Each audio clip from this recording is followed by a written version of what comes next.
was identified as mentally retarded, put back from the 5th grade into the 4th grade, and stayed in that category until I got out of high school. I don't have any college training, but I met a high school teacher who one day changed my life. I was waiting on another student, and when he came in, he said to me, "Young man, go to the board and write what I'm about to tell you." And I said, I can't do that, sir. He said, "Why not?" I said, "I'm not one of your students." He said, "It doesn't matter. Follow my directions now." I said, "I can't do that, sir." He said, "Why not?" I said, "Because I'm educable mentally retarded." And he came from behind his desk and he looked at me. He said, "Don't ever say that again. Someone's opinion of you does not have to become your reality." And as he talked, my heart began to beat fast. Tears began to run down my eyes, and I was in the back just listening to him, because the speech he was giving, that speech was for me. And he said, "Les Brown," he said, "if you want to do anything worthwhile in life, you've got to be hungry." I told Mr. Washington I wanted to become a disc jockey. And so I started working to develop myself. He said, "I want you to practice every day being a disc jockey." I said, "But I don't have any job now." He said, "It doesn't matter." He said that it's better to be prepared for an opportunity and not have one than to have an opportunity and not be prepared. And as I was working to develop myself, I applied for a job as a disc jockey, WMBM on Miami Beach. I went to a guy named Milton Butterball.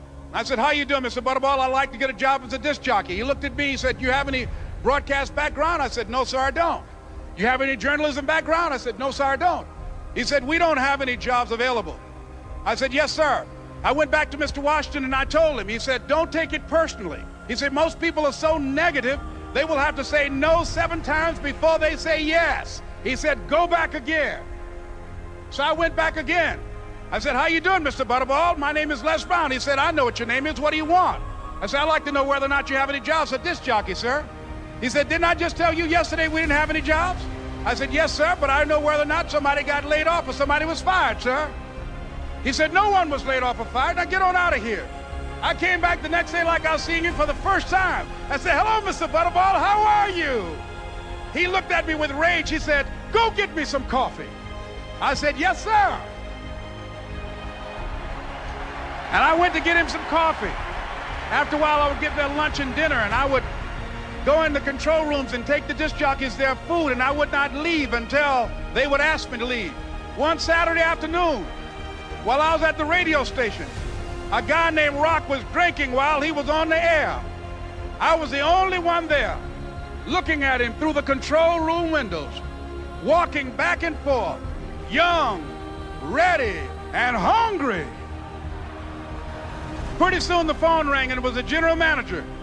And I answered the phone. I said, "Hello?" He said, "Les, this is Mr. Klein." I said, "I know." He said, "Rock can't finish his program." I said, "I know." He said, "Would you call one of the other DJs in?" I said, "Yes, sir." I hung the phone up. I said, "Now he must think I'm crazy." I called my mom and my girlfriend, Cassandra. I said, "Y'all turn up the radio and come out on the front porch. I'm about to come on the air."